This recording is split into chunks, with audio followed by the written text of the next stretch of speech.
Magandang araw po sa inyong lahat. Sa araw po na ito ay mapapakinggan po natin ang kwento ng may 30 taong gulang na binatang si Robin. Isang magsasaka na naging malupit sa alaga niyang kalabaw. Isang araw, biglang nasaksak ng sungay ng kalabaw ang ama niya na si Mang Lito. Dala ng bugso ng kanyang damdamin ay susubukan niya itong patayin. Pero pipigilan siya ni Lolo Inok, ang matanda na magbibigay sa kanya ng isang kakaibang mutya.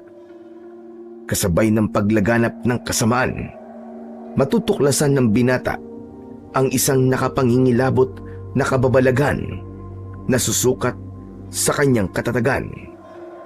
Ano kaya ang hatid ng mutya ng sungay ng kalabaw sa binatang si Robin? Magagawa kaya niyang matalo ang lumalakas na puwersa ng kadiliman? Sama-sama po nating pakinggan ang buhay at pakikipagsapalaran ng binatang magsasaka na may mutya ng sungay ng kalabaw. Ngunit bago po ang lahat, mga idol, huwag po nating kalimutang mag-subscribe, mag-like at i-hit ang notification bell sa aking YouTube channel na The Voice Addict at Apong Isaak para sa mas marami pang makapigil hininga na kwentong aswang at katatakutan mula sa mundo ng kababalaghan. Umpisahan na po natin ang kwento. Pambihira ka naman, Robin, oh. Hindi ka pa babangon dyan sa higaan mo. Abay, tanghali na. Meron pa tayong kalabaw na umaasa sa'yo. Bumangon ka na dyan. Pakainin mo na si Azor. Mamaya na lang po, tay. Inaantok pa ako eh. Nalasing po ako kagabi. Kasama ko si Dondon. Yan. Diyan ka magaling sa pakikipag-inuman mo. Simula nang makilala mo yung si Dondon na yan, naging lasinggero ka na. Tamad at tambay. Kaya hindi ka nakapag-asawa dahil dyan sa ugali mo na yan. Hindi mo ba alam na ang kumakalat na kwento tungkol sa'yo palabulin lang daw kita? Hindi ka na raw nahiya dahil sa kabila raw ng edad mo ay umaasa ka pa rin sa ama mo. Tay naman eh. Ano po bang pakialam ko sa mga sinasabi ng ibang tao? Natural, napakainin niyo ako. Anak niyo ako eh. Tsaka, hindi naman po ako nagmamadali sa pag-aasawa eh. Ay, ewan ko sa'yo. Palagi ka na lamang may katwiran. Sinasabi ko lang naman sa'yo ang mga naririnig ko sa kanila. Nabaguhin mo ng pag-uugali mo. Aba, masama rin naman sa loob ko na pinagtatawanan ka ng ibang tao dahil dyan sa mga pinaggagawa mo. Ang pananim natin nang gumanda naman ang ani natin ng palay. Anak, matanda na ako at hindi ko na kayang tumagal pa sa sikat ng araw. Magkaroon naman sana ng direksyon ang buhay mo, anak. Tay, kahit na ano pong sabihin ng ibang tao sa akin, hindi po ako papaapekto sa kanila. Kaya pwede po ba, tay? Patulugin niyo na muna ako. Puyat ako eh. Tsaka masakit talaga ang ulo ko. Kaya wag niyo na pong pilit sa akin ang gusto niyo. At paano ka naman napuyat, ha? Diyan sa pagtungga mo ng alak? Sa pakikipag-inuman mo sa mga kaibigan mo na walang ginawa, kundi ang maglasing at pag-uwi, may gana pang maghanap ng pagkain sa mga magulang. Ganyan ba talaga ang buhay na gusto mo, ha, Robin? Tay, ano bang kinakagalit niyo sa akin? Dinaig niyo pa nagliliya. At yung tungkol naman po sa pag-aasawa ko, aba, kung kagaya lang po ni nanay ang mapapangasawa ko, hindi bali na lang po. Mas gugustuhin ko pang tumandang binata kaysa malagyan ng ipot ang ulo ko. Robin, pwede ba? Huwag mo mabanggit-banggit sa akin ang pangalan ng nanay mo at umiinit lalo ang ulo ko. Ikaw ang pinag-uusapan dito, hindi yung panloloko ng nanay mo sa akin. Sus, tay, ang sabihin nyo, palagi na lang talagang mainit ang ulo nyo sa akin dahil naaalala mo ang ginawa sa'yo ni nanay. Kaya siguro pinagpalit kayo ni nanay sa ibang lalaki dahil dyan sa ugali nyo, palibasa, wala kayong kwentang asawa. Tuluyan nang naubos ang pasensya ni Mang Lito dahil sa sinabi na yon ng kanyang anak na si Robin. Hindi nito akalain na maririnig ang salitang yun mula sa kanyang anak. Nagulat naman si Robin sa biglang pagtama ng suntok ni Mang Lito sa kanyang muka. Hindi siya kagad nakapagsalita habang sapu-sapu ng palad ang umiinit niyang pisngi. Ang 30 taong gulang na binatang si Robin ay katulong ng kanyang ama sa pag-aasikaso sa bukid. Pero pagkatapos na magloko ang kanyang ina at sumama sa ibang lalaki, nagbago ito at hinayaan siyang mag-asikaso sa palayan.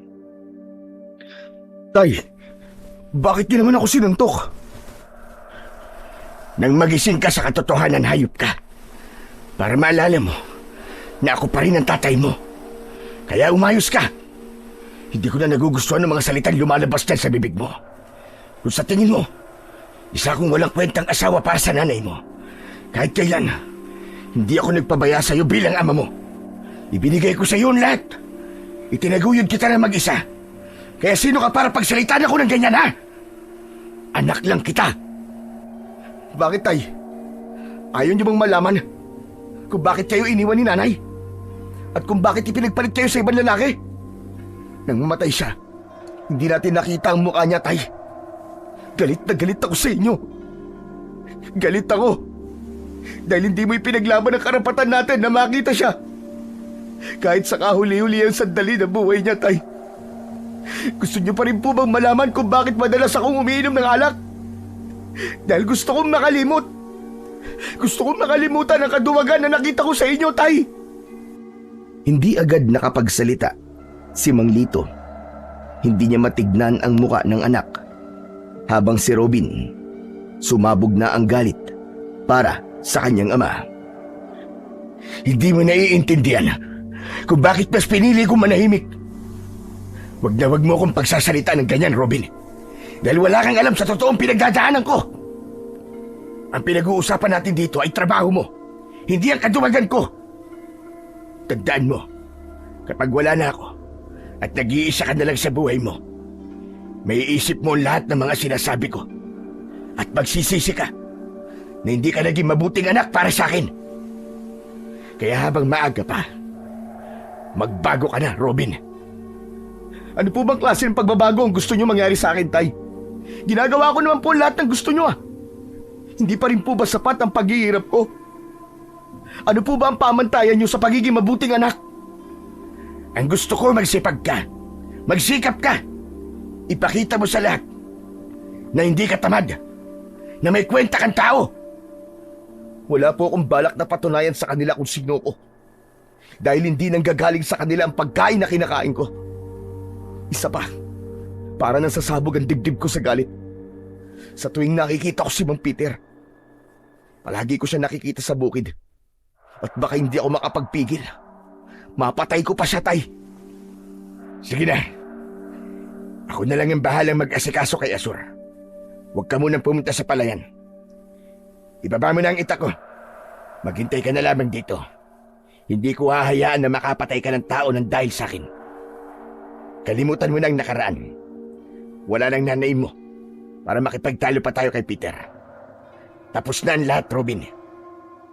Mabilis na tumalikod si Mang Lito kay Robin. Naiwan ang binata habang natitigilan. Habang nakatanaw siya sa labas ng bintana, ay kita niya rin ang paglalakad papalayo ng ama niyang si Mang Lito. Pagkalipas ng ilang minuto, ay dumating naman ang kaibigan niyang si Dondon. Kasama niya palagi ang kaibigan sa pakikipag-inuman. Robin, nandiyan ba si Mang Lito? Wala siya rito, Dondon. Umalis siya kanina. Teka, ano ba kailangan mo sa kanya? Narinig ko kasi kanina si Mang Peter eh. Parang pinag-uusapan nila ang tatay mo. Kaya nag-alala ako. Ha? Bakit daw? Ano ba pinag-uusapan nila? Nasira ang palayan ni Mang Peter at ang tatay mo ang pinagbibintangan niya na gumawa nun, tol. Sinabsab ng kalabaw mo si Asur ang pananim niya at nagbanta siya. Napapatayin niya ang kalabaw mo at si Mang Lito. Hindi mo dapat hinayaan na mag-isa ang tatay mo, tol. Kaya tara na, Sundan natin siya. Subukan lang niya saktan ng tatay ko. At mapapatay ko talaga siya. Tama ng satsat, Robin. Kailangan na nating umalis. Ang mahalaga, maunahan natin sila kay Manlito. Nakita ko si Mang Peter Nagtungo sila sa palayan. Balak nilang saktan ng tatay mo. Kahit bilisan mo na, wala nang oras. Halos kalad ka rin ni Dondon si Robin palabas ng kanilang bahay. Pero hindi pa man sila natatagalan. Dumating ang mga kalalakihan. Nanlaki ang mga mata ni Robin nang makita ang kanyang ama na may dugo sa tiyan. Nilapitan niya si Mang Lito habang pangiwi-ngiwi ang muka nang dahil sa sakit. Tay, ano po nangyari sa inyo? Sino po may gawa nito? Si Mang Erwin ang sumagot sa tanong ni Robin dahil nahihirapan magsalita si Mang Lito. Sinabi nitong nasaksak daw ng sungay ng kalabaw ang kanyang ama. Tay, paano pong nangyari yun? Ano pong nangyari? Nagulat din ako sa kalabaw mo, anak. Hindi niya ako nakilala. Kaya sinuwag niya ako. Tay, patawarin niyo po ako, kasalanan ko po. Kung bakit nangyari po sa inyo. Pwede po bang padingin ang sugat niyo, Tay? Iniangat ni Robin ang damit ni Mang Lito at tumambad sa kanyang paningin ang malalim na sugat nito sa tiyan. Walang tigil sa pag-agos ang dugo nito na para bang gripo. Nanginginig ang kanyang mga kamay na muli siyang napasulyap sa muka ng kanyang ama. Humanda sa akin ang kalabaw na yun. Papatayin ko ang hayop na yun. Anak, teka, aksidente nangyari. Hindi mo kailangan saktan ng kalabaw. Walang isip yun. Hindi po aksidente nangyari sa inyo, Tay. Sinadya ng kalabaw na yun, nasaktan kayo. Tol, ano ka ba? Tama ang sinabi ni Mang Lito. Walang kasalanan ng kalabaw.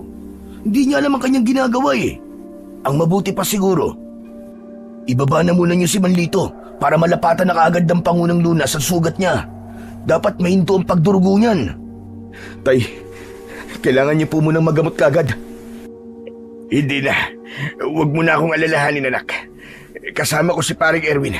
Siya lang gagamot sa sugat ko. Hindi naman malalim Kaya ko to. Kahit sinasabi ni Mang Lito na ayos lang ito, ay hindi pa rin mapalagay si Robin. Mas nangibabaw ngayon ang galit niya para sa alaga niyang kalabaw. Maya-maya pa ay inilalayan ng mga kalalakihan ang kanyang ama na maipasok sa loob ng kanyang silid para doon gamutin. Saktong pagbaba ng katawan nito sa kanilang higaan ay mabilis na kumilos ang mga lalaking nagbuhat dito. Si Dondo naman ay agad na kumuha ng dahon ng bayabas sa labas ng kanilang bakuran at tumulong na rin sa panggagamot kay Mang Lito. Tol, maraming salamat sa tulong mo Pero kailangan ko munang umalis. Dito ka lang Tol, teka lang. Kilala kita Alam kong pupuntahan mo ang kalabaw na nanakit sa tatay mo. Huwag ka nang umalis. Mas kailangan ka ni Mang Lito rito. Hindi na ako makapaghihintay na hindi kami magkaharap ng kalabaw na yun, Tol. Lahat ng nanakit sa tatay ko, papatayin ko. Tol, luminahon ka muna. Hindi ganyan ang pagkakakilala ko sa'yo.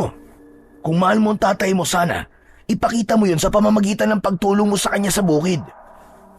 Huwag mo na ituloy kung ano ang binabalak mo. Makinig ka sa akin, Tol.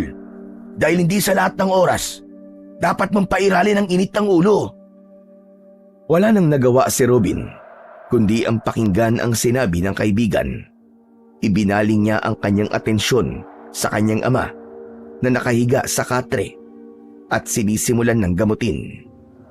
Pagkalipas ng ilang sandali, ay natapos din sa panggagamot ang matandang si Mang Erwin. Saka lang nakahinga ng maluwag si Robin nang makitang huminto na ang pagdurugo sa sugat ni Mang Lito. Tol, kailangan ko na rin umalis Baka hinahanap na kasi ako sa amin Yung mga sinabi ko sa iyo kanina, Tol. Sana, wag mo nang ituloy.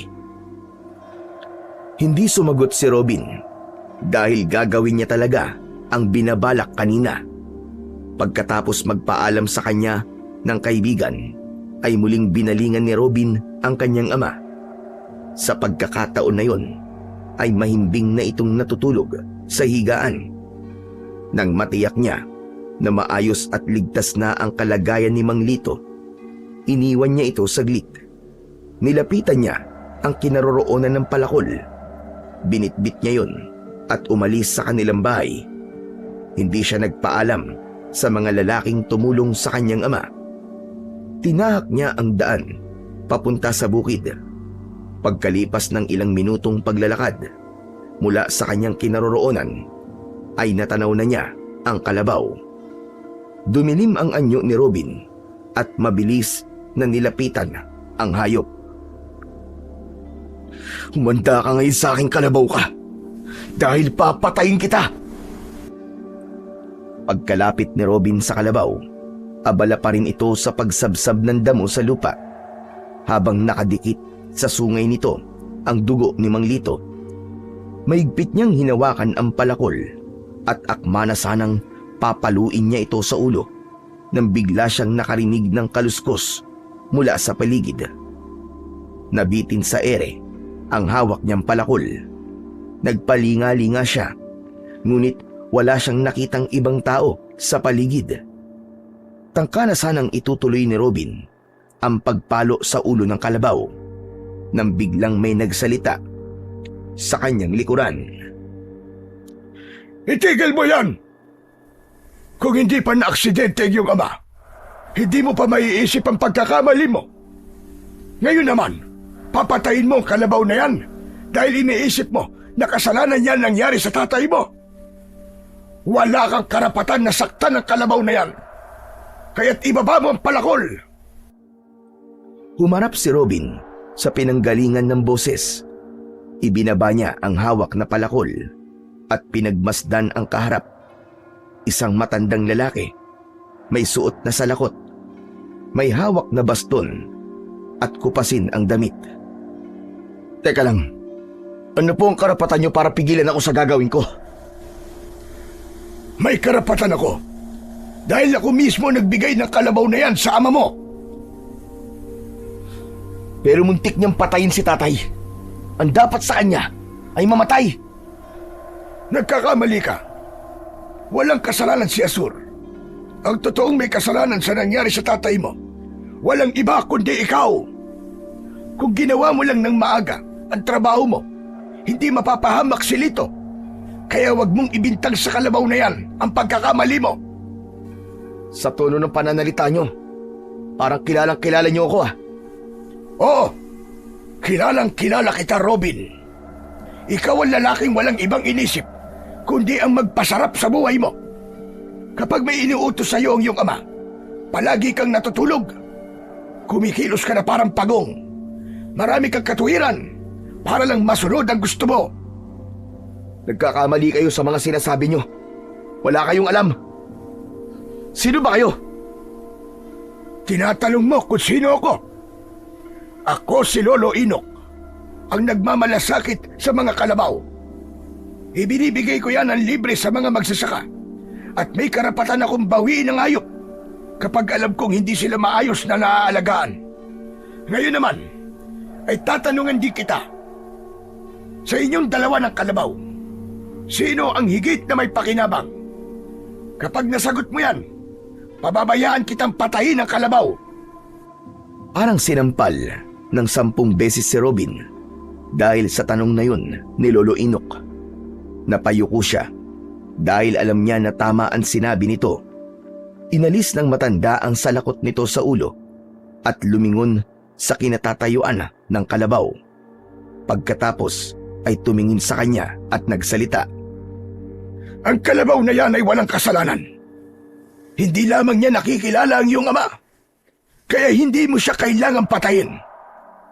Balang araw, malalaman mo rin na malaki ang tulong ng kalabaw sa iyo. Kaya wag mong pagbabalingan ng galit ang kalabaw na yan na ipinagkaloob ko sa inyong mag-ama.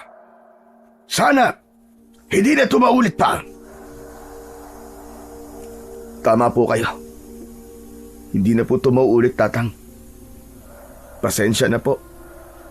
Hindi ko ho sinasadya. Nagpapasalamat po ako sa inyo dahil sa pagbibigay ng pagkakataon na magkaroon kami ng sariling kalabaw. May sarili po akong dahilan, Tatang, kung bakit po ako nagkakaganito. Pero kahit kailan, hindi po ako naging pabayang anak para kay tatay. Inaasahan ko, nagagampanan mo ng maayos ang pag-aalaga sa kanya. At sana, ito na rin ang huli nating pagkikita. Makahulugang sinulyapan ni Robin ang matanda habang nakatingin ito sa kanya. Ibinalik ni Lolo Inok ang salakot sa ulo at mabagal na naglakad papalayo sa kanya. Nabaling naman ang atensyon ni Robin sa nakatayong kalabaw. Nilapitan niya ito at hinaplos ang ulo. Malungkot na dinampot ng binata ang putol na lubid at itinali yun sa sanga ng kahoy. Nang matapos sa ginagawa, ay nagpasya na rin si Robin na umuwi sa kanilang bahay. Ngunit pagdating sa gitna ng kakawyan, pakiramdam niya ay may nilalang na nakasunod sa kanya.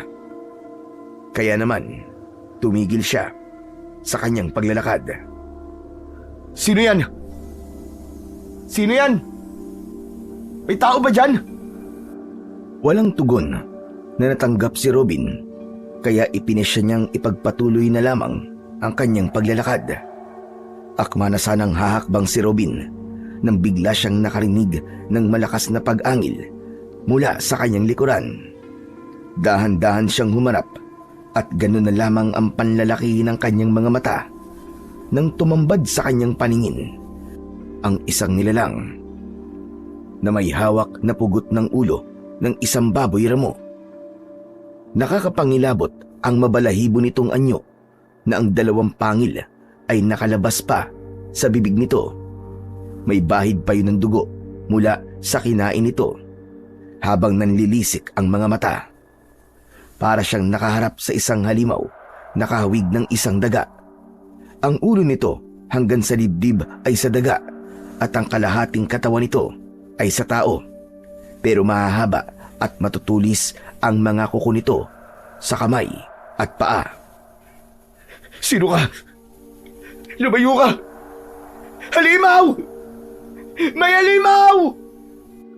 Dala ng labis na takot ni Robin, tumakbo siya papalayo. Malalaki ang hakbang na tinahak niya ang masukal na kakahuyan. Wala na siyang pakialam kung saan pa siya mapunta. Ang mahalaga ay makatakas siya sa nilalang na humahabol sa kanya. Halos mabingi ang binata sa lakas ng kabog ng dibdib niya. Konti lamang ang pumapasok na sikat ng araw sa kakahuyan na yon. Kaya pakiramdam ni Robin ay para siyang tumatakbo sa malawak na kadiliman. Tulong! Tulungan niyo ako! May halimaw! Kahit malakas ang sigaw ni Robin, ay parang walang nakakarinig sa kanya. Sa paglingon niya sa hulihan ng kanyang daan, ay mas lalo siyang nanghilakbot nang makitang malapit na siyang abutan ng aswang na humahabol sa kanya.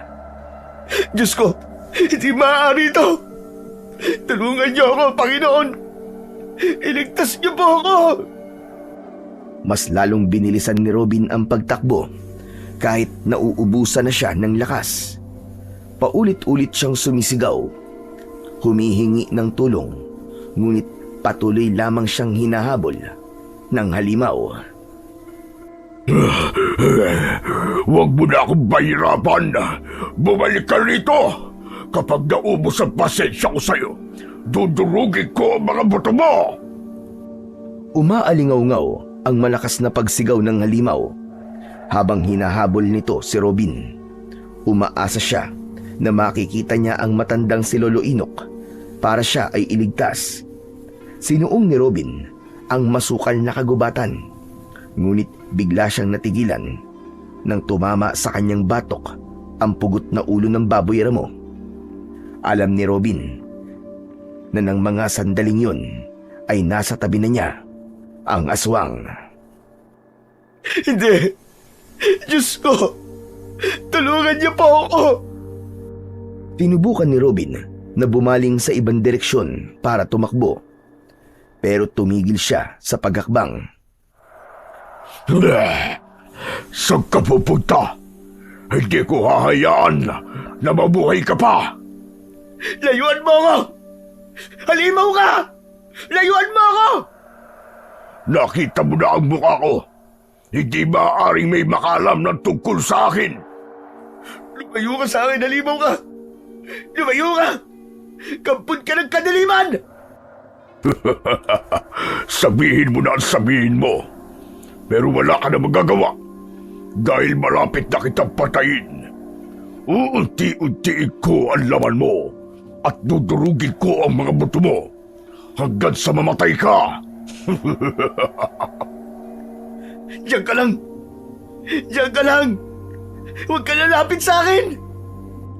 Ngunit bingi ang halimaw sa mga sinabi ni Robin.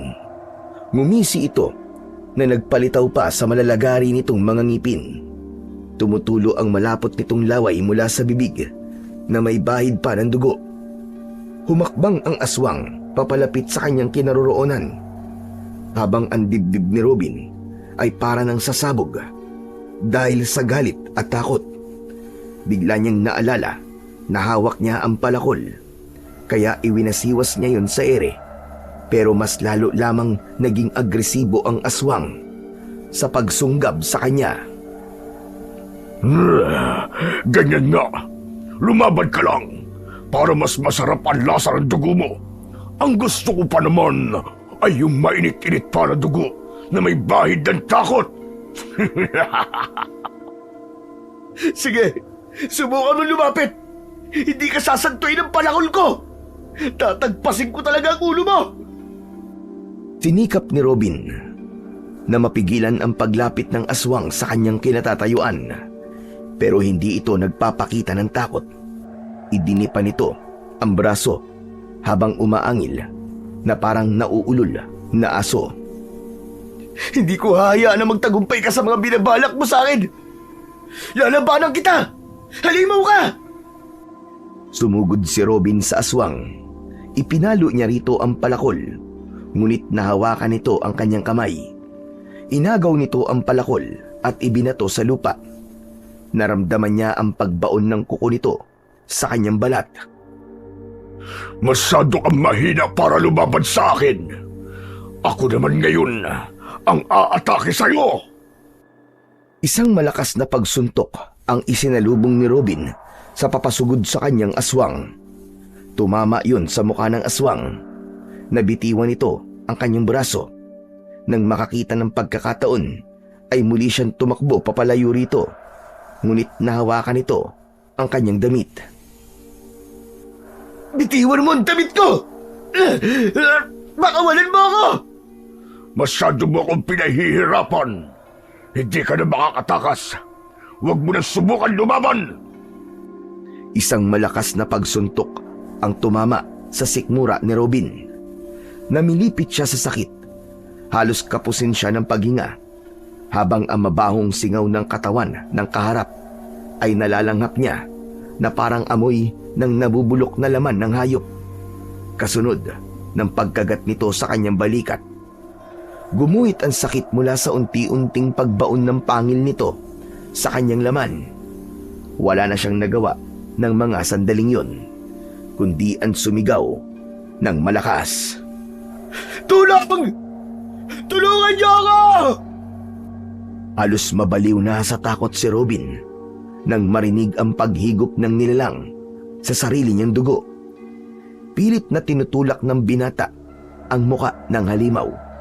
Pero dahil malakas ang nilalang, wala siyang nagawa kundi ang tiisin ang labis na sakit. Nakakagat pa rin ito sa kanyang balikat na parabang sabik na sabik sa lasa ng dugo ng tao. Hayop ka! Sa oras na mga takas ako papatayin talaga kita! Ako mismo ang papatay sa'yo! Pinapangako ko yan! Tinanggal ng aswang ang bibig nito sa kanyang balikat, kaya naramdaman ni Robin ang pamamanhid ng kanyang sugat.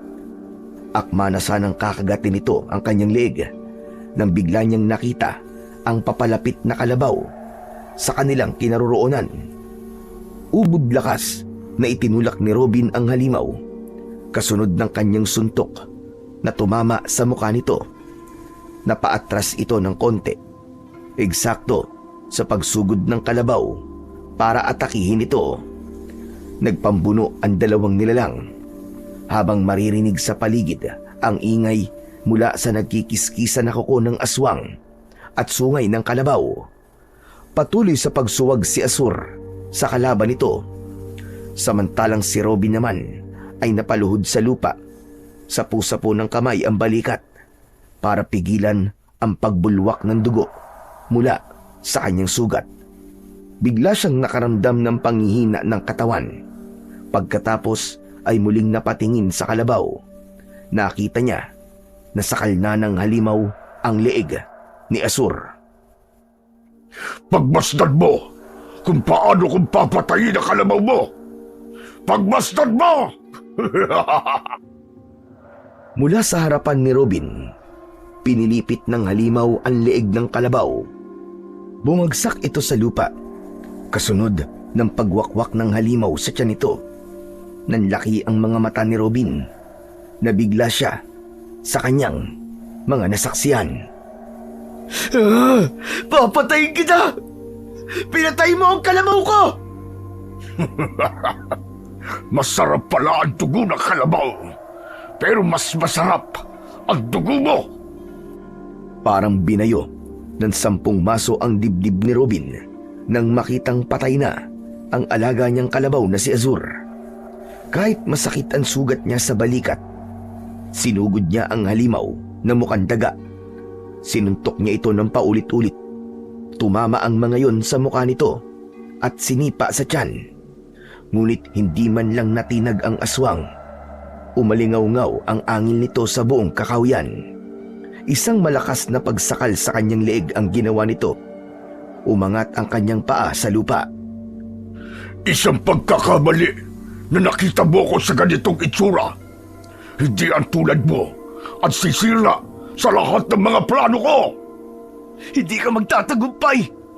Kapag nakatakas ako sa'yo, papatayin kita. Tandaan mo yan! Papatayin kita! Ngumisi ang halimaw na nagpalitaw sa malalagari nitong mga ngipin. Nakita niyang tumulo ang malapot nitong laway na may bahid pa ng dugo. Ibinuka nito ang bibig, ngunit biglang may tumama na baston sa batok ng nilalang. Nabitiwan nito si Robin at hinarap ang matandang si Lolo Inok. Layuan mo ang lalaking yan! Ako ang harapin mo! Hindi ka na makakapagtago sa akin! Dahil sa wakas, nahanap na rin kita! Gulat at takot na napaatras ang halimaw nang makita si Lolo Inok. Mabilis itong tumakas at tumakbo papunta sa kakahuyan. Hindi ito hinabol ng matanda dahil mas inuna nitong tulungan siya. Saka lang naramdaman ni Robin ang sakit ng kanyang katawan.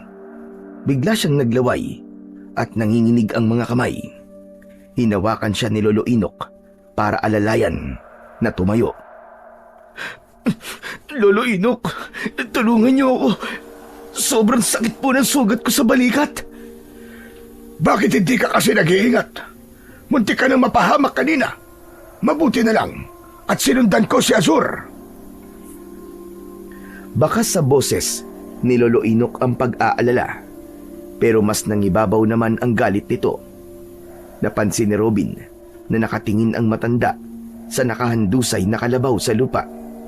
Nakaluwa ang bituka nito at naliligo sa sariling dugo. Wala na tayong magagawa sa kalabaw na yan, Robin. Ibinuwis niya ang buhay niya para sa'yo. Ang mahalaga ngayon ay madala kita sa bahay ko. Nasa panganib ka dahil sa hawa ng aswang.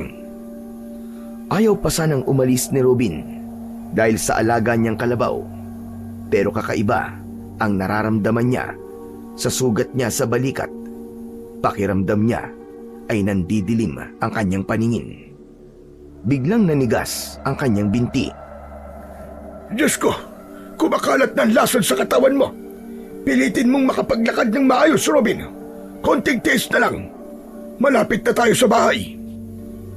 Hindi maipaliwanag ni Robin ang sakit na nararamdaman. Pakiramdam niya ay may mga insektong gumagalaw sa kanyang balikat.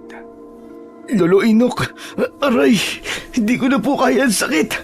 Sobrang sakit na po. Abay, tiisin mo para mabuhay ka. Paglabanan mo iyo. Magsasalita pa sana si Robin nang bigla siyang nabuwal sa pagkakatayo. Abnormal na tumirik ang kanyang mga mata at nanigas na rin ang kanyang panga. Lahat ng mga yon ay hindi kayang kontrolin ng katawan niya. Naramdaman niya ang kamay ni Lolo Inok.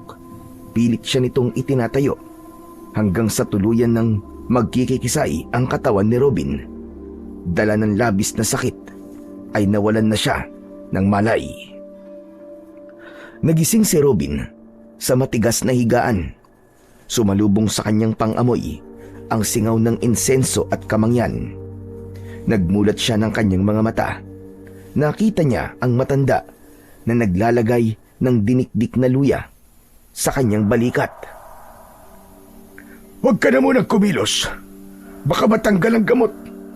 Mabuti na lang at naagapan ko ang pagkalat ng hawa at laso ng aswang. Lolo Inok, pasensya na po. At namatay si Asur nang dahil sa akin. Ano po bang klaseng halimaw ang umatake sa akin kanina?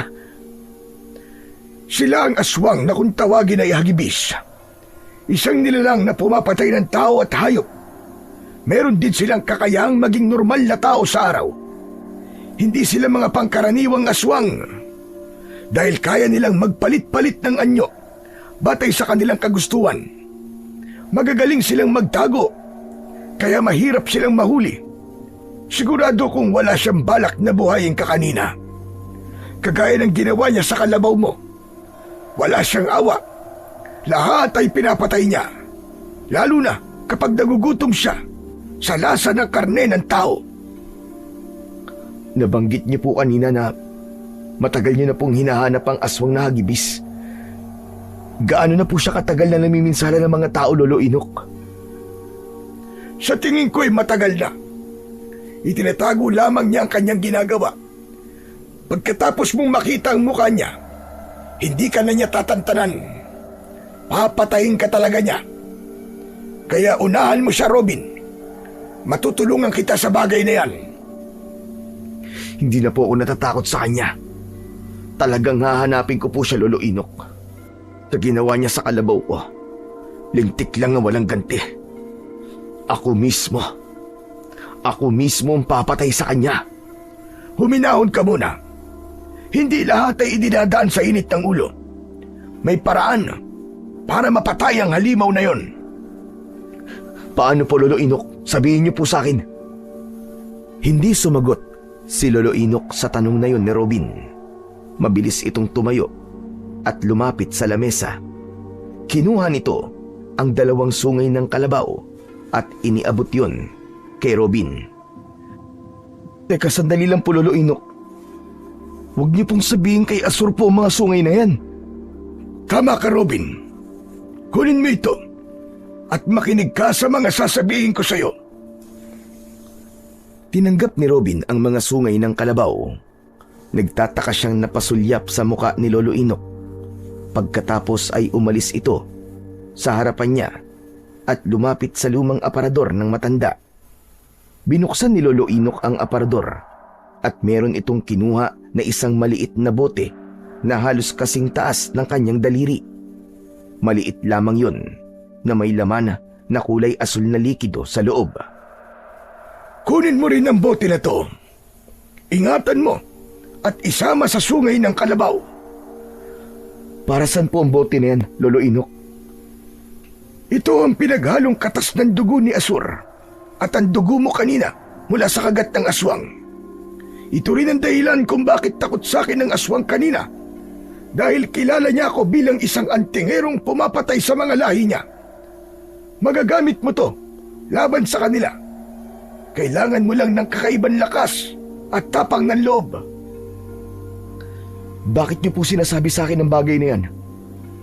Dahil ikaw ang pinili ni Asur para pagkalooban ng mahiwagang sungay ng kalabaw, napapatay sa mga aswang na hagibis.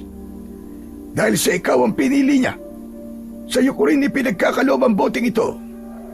Ang mga yan ang kukumpleto para makabuo ka ng mutya ng sungay ng kalabaw. Pero kailangan mong magsagawa ng ritual sa lugar kung saan namatay si Asur. Yun ay pagbibigay ng basbas sa mutyang mabubuo sa loob ng bote na to. Paano po naging kakaibang kalabaw si Asur, Lolo Inok? Teka, naguguluhan po ako sa mga sinasabi niyo eh. Hindi mo kailangan maguluhan. Dahil tinutulungan na kita para labanan ang lumalakas na puwersa ng mga aswang na hagibis. Tinanggap ni Robin ang maliit na bote. Sinipat niya yon sa konting liwanag ng gasera. Nakita niya na gumagalaw ang likido sa loob ng bote.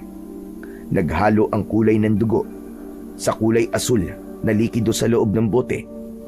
Si Lolo Inok naman ay nanatiling nakatayo sa kanyang harapan at nakatitig sa hawak niya na bote. Gamitin mo ang 2 sungay ng kalabaw bilang sandata mo. Pero ang mabubuong mutya sa loob ng likido na hawak mo, yan ang tunay na magbibigay sa iyo ng bisa ng kapangyarihang tatalo sa mga aswang na hagibis. Ang buong akala ko po, Lolo Inok, mabubuting tao lang pong binibigyan ng ganitong klaseng kapangyarihan. Dahil lahat ng masama ay may karapatang magbago. Ingatan mo yan. At kapag natapos ka sa pagsasagawa ng ritual, kusang maghihilom ang sugat mo sa katawan. Huwag mong sayangin ang buhay ni Asur kapalit ng mutya na yan. Iligtas mo ang mga tao. Pero Lolo Inok, bakit po ako? Bakit ako po napili? Marami naman po dyan na masigit na karapat-dapat sa mutya kumpara po sa akin. Tulad ng sinabi ko, si Asur ang pumipili sa bagong tagapangalaga. Siya lang din ang magpapasya kung kanino niya ibibigay ang kanyang sungay. Kung sino ang iniligtas niya at pinagbuwisan niya ng buhay, yun din ang taong napili niya para sa mutya. Siguro nakita niya na may kakayahan kang maging isang bagong tagapangalaga. Kaya naman ipinagkatiwala niya sa iyo ang kapangyarihan ng sungay. Huwag mong bibiguin ang tiwalang ibinigay sa iyo ni Asur. Ngayong gabi, simulan mo na ang pagsasagawa ng ritual. Hindi na yan pwedeng ipagsabukas pa dahil sa oras na umulan at mabura ang dugo ni Asur sa lupa. Mawawalan na ng bisa ang kapangyarihang taglay ng mutya at ng mga sandata. Sige ho, ituro niyo po sa akin kung paano po magsagawa ng ritual at sisimulan ko ng pagbuo sa bisa ng mutya. Isaulo mo ang orasyong nakadikit sa bote. Gagawin mo yon nang nakapikit at humiling ka ng salita na bukal sa loob mo. Sa gitna ng bakas ng dugo ni Asur, doon ka uupo. Pero bago yon, meron pa akong hindi nasasabi sa iyo. Umayo si Lolo Inok at hinawakan siya sa kanyang balikat. Nilapitan nito ang lumang aparador na binuksan kanina at nilakihan ang pagkakabukas nun. Tumumbad sa kanyang paningin ang maraming bote na merong iba't ibang kulay. Humarap sa kanya si Lolo Inok at sumenyas ito na lumapit siya sa kinaroroonan ng aparador. Pasensya ka na. Hindi kita masasamahan. Kailangan mong harapin ng mag-isang tungkulin na nakaatang sa'yo. Hanggat maaari ay walang dapat na makaalam tungkol sa kapangyarihan mo. Pagmasdan mo ang bote na to. Lolo, para saan po yan? Bakit marami po kayong bote at garapon na naglalaman ng iba't ibang klaseng likido? Hindi yan likido, Robin. Isa itong kulungan ng mga nilalang na napapatay ko.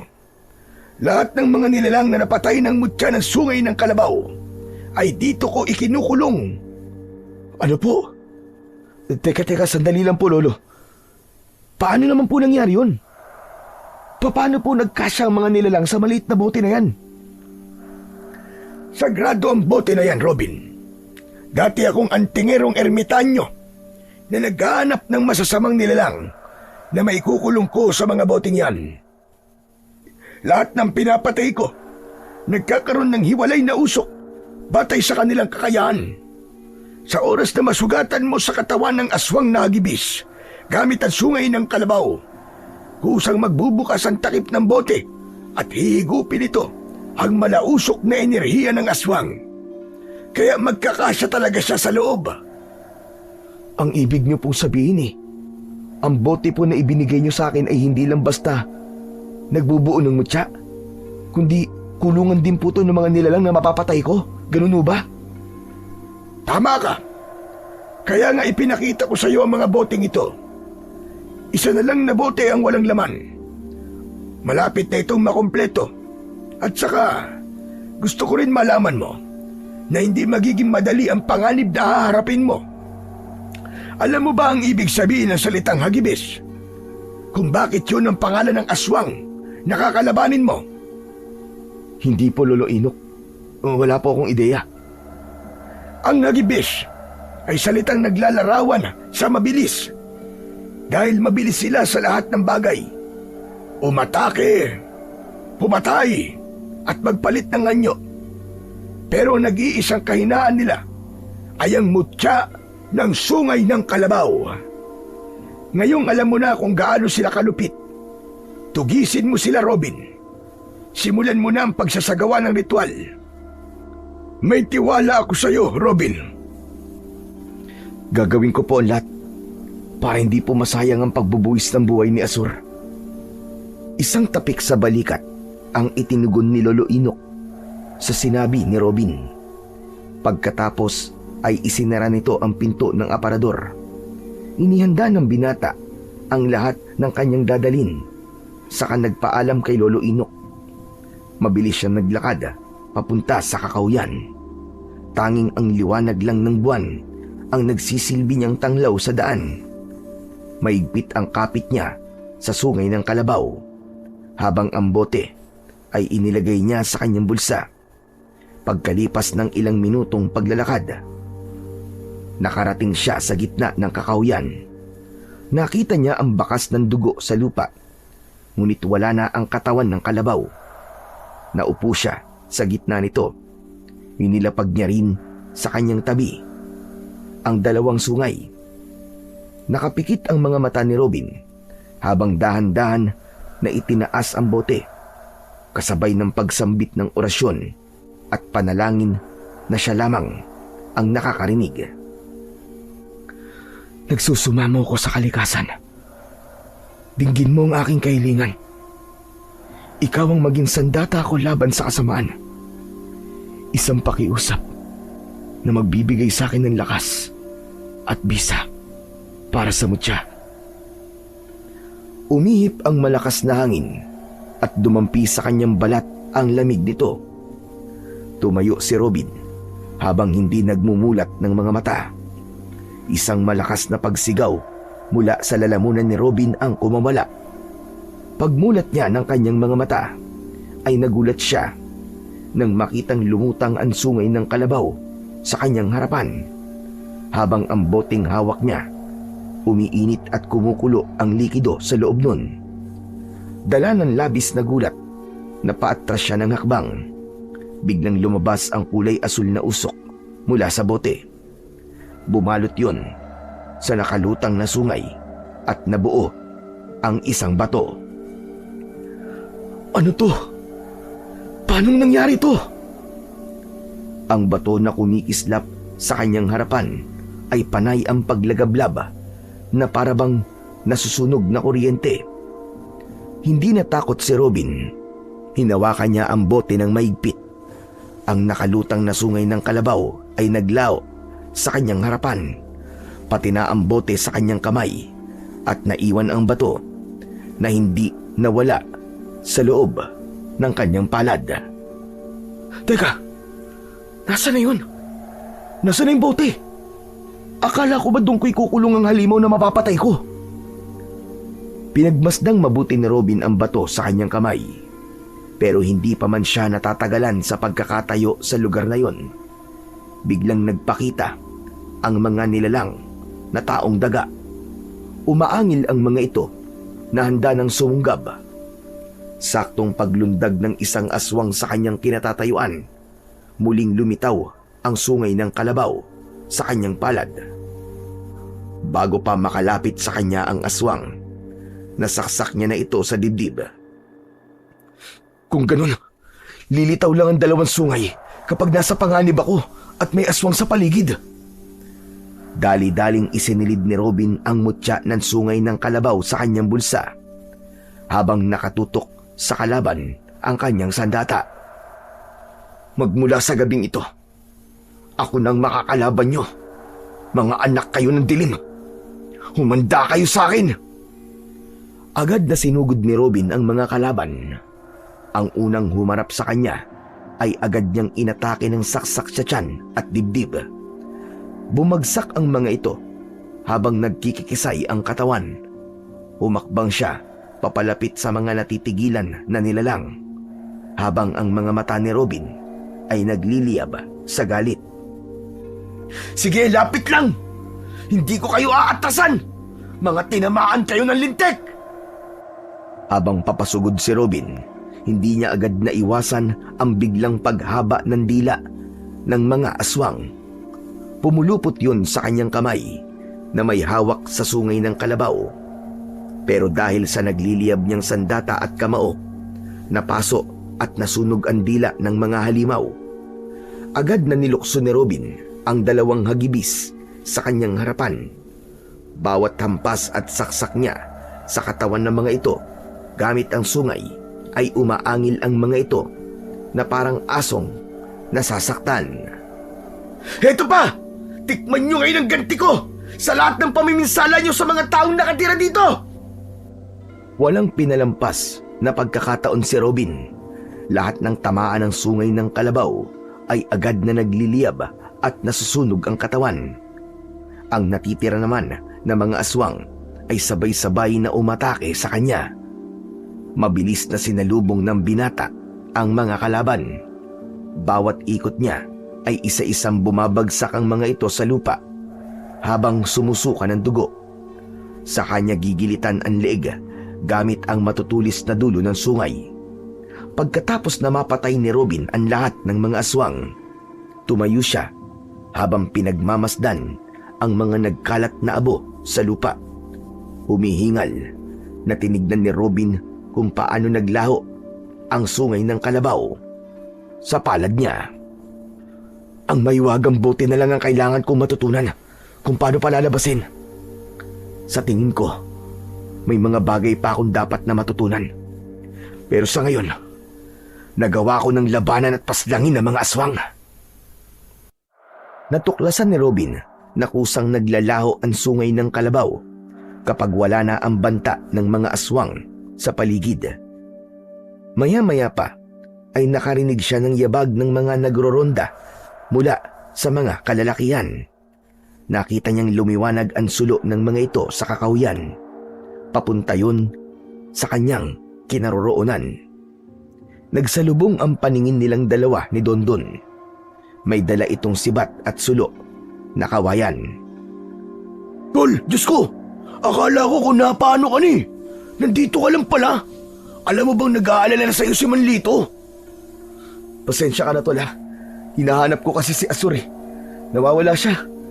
Hindi ko tuloy alam kung paano to ipapaliwanag kay tatay eh. Nagsinungaling si Robin sa kanyang kaibigan dahil yun lang ang naisip niyang paraan para maniwala ito sa kanyang dahilan. Mabuti na lang at naniwala naman ito. Kung ganun, hanggang ngayon hindi mo pa rin pala nahahanap si Asur? Naku, malalagot ka na talaga kay Manglito niyan, Tol. Paano ba nawala si Asur? Baka naman pinatay mo siya. Ano ka ba, hindi ko magagawa yun, Tol, maniwala ka. Pagdating ko talaga sa palayan, wala na siya, Tol. Hindi ko talaga alam kung saan siya hahanapin eh. Eh di ba nga sabi ni Manglito, nang mangyari ang pagsuwag sa kanya ni Asur, ay napatid dito ang tali. Baka naman natakot yung kalabaw at nagpakalayo-layo na. Sumang-ayon na lang si Robin sa sinabi ng kanyang kaibigan. Pagkalipas ng sandaling katahimikan, ay nagpasya ang dalawa na sumama muna sa mga nagrorondang tanod. Habang ang dibdib ni Robin ay para ng binabayo ng maso. Madalas din ang paglingon niya sa paligid dahil sa pag-aalala na baka bigla silang salakayin ng mga aswang na hagibis. Pagkatapos nilang makarating sa dulo, ay bigla na lang naramdaman ni Robin ang pag-iinit ng mutya sa kanyang bulsa, kasunod ng paglabas ng 2 sungay sa kanyang mga kamay. "Tol, humanda ka. May mga nilalang sa paligid natin. Huwag kang hihiwalay sa tabi ko." Ano? Teka tol, bakit ganyan naman ang kilos mo? Para kang ewan sa itsura mo ah. Nagtaka si Robin sa sinabi na yon ni Dondon. Tiningnan rin ng binata ang kanyang kamay na may tangan ng nagliliwanag na sungay ng kalabaw. Kung ganon, hindi mo nakikita ang sandata sa mga kamay ko? Ano ka ba naman tol? Ano bang pinagsasasabi mo? Napalunok ng laway si Robin. Hindi siya makapaniwala na siya lang pala ang nakakakita sa sungay ng kalabaw. Isa pa tol, tigilan mo na nga ako sa mga paganyan-ganyan mo. Nakakatakot ka na. Kanina ka pang balisa. Tsaka ano ba yung nasa balikat mo ha?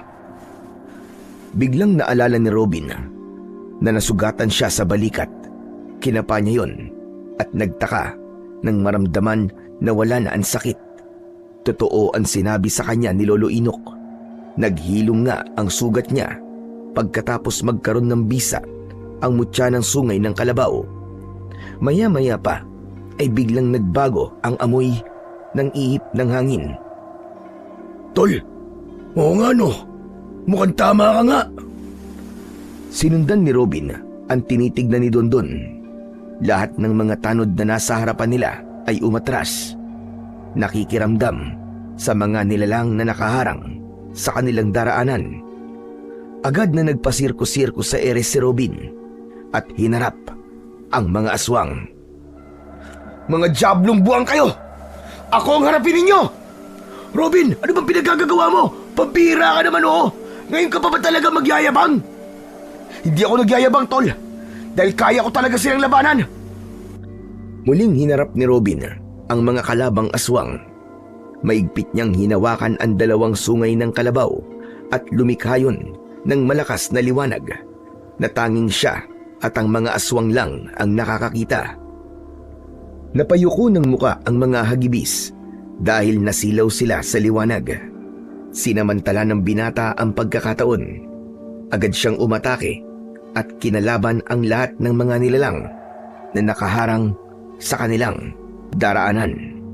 Bawat palo ng sungay sa katawan ng mga nilalang ay umaangil ang mga ito na parabang asong nasasaktan.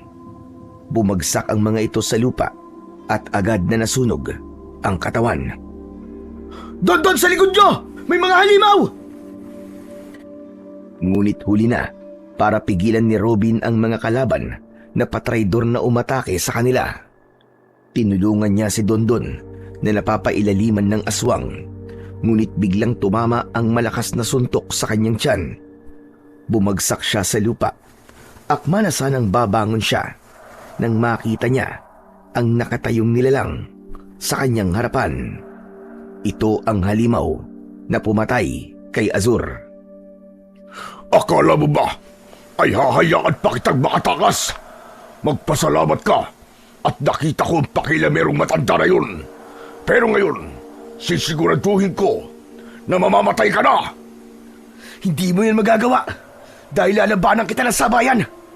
Pinatay mo ang kalabaw ko, hayop ka. Kaya't papatayin din kita. Umalingaw-ngaw ang pag-angil ng pinuno ng mga aswang. Hindi natinag si Robin. Umatake siya rito, pero sinalubong siya nito ng malakas na suntok sa sikmura. Dinampot siya nito sa pamamagitan ng pagsakal sa kanyang leg. Ibinalibag siya nito sa lupa ng paulit-ulit hanggang sa tumilapon siya sa damuhan habang namimilipit sa labis na sakit. Ang naglalagablab na sungay ng kalabaw sa kanyang kamay ay tuluyang naglaho. Bumakas ang pag-aalala sa muka ng binata. Hindi ba sinabi sa'yo ni Inok na ang kapangyarihan na naipasa sa'yo ay walang lakas para labanan ako? Anong ibig mo sabihin, hayop ka? Hindi mo ba natatandaan na ako ang pumatay sa kalabaw mo? Ang ibig sabihin nun, mahina ang pisa ng mutya sa akin. Dahil ako ang pumatay sa tagapangalaga ng mutya. Ang saya naman. Akala ko ba may panlaban na siya para sa akin? Sabihin mo sa matandang yun, hindi niya ako mahuhuli. Hindi siya magtatagumpay na maikulong ako sa bote. Kaya siguro gumamit siya ng mauuto na kagaya mo. Dahil hindi niya ako kaya. Malakidlat itong lumapit kay Robin. Dinampot nito ang damit niya at muli siyang inihagis sa kinaroroonan ni Dondon na nawalan na rin ng malay dahil sa kagat ng aswang. Gumapang si Robin. Naramdaman niya ang takot.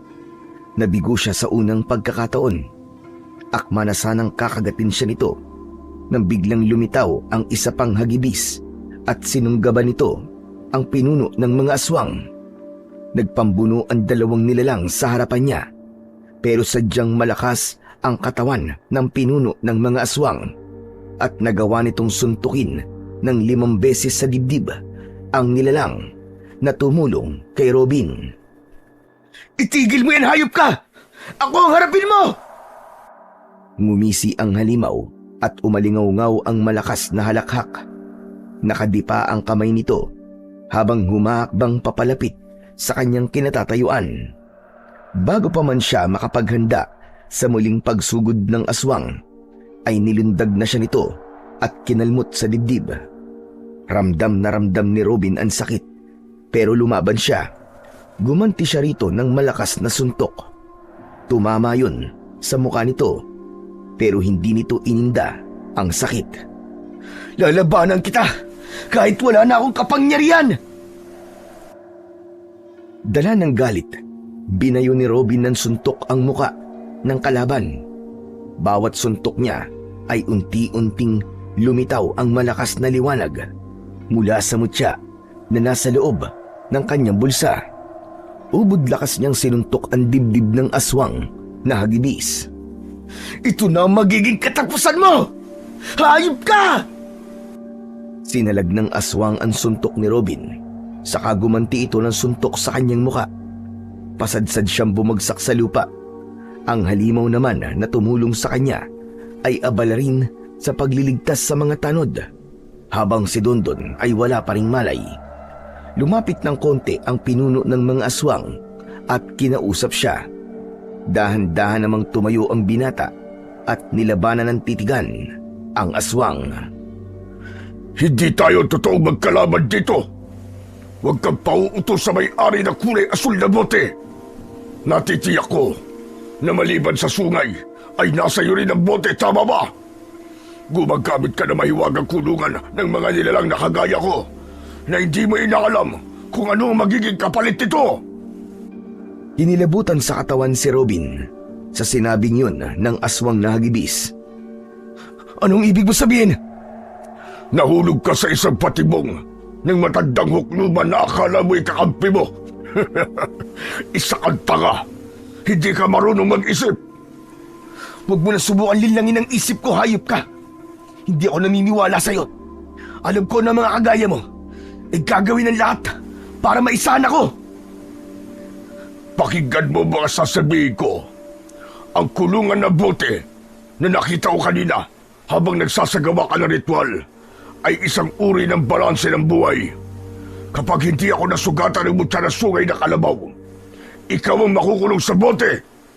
Magpasalamat ka at sinasabi ko to sa'yo para makapag-isip ka. Natigilan si Robin. Walang sinabi sa kanya si Lolo Inok tungkol sa bagay na yon. Sa pagkakataon yon, ay bumundol ang pag-aalala sa kanyang dibdib. Oh, natigilan ka yata. Hindi mo alam dahil niloko ka niya. Tama ba?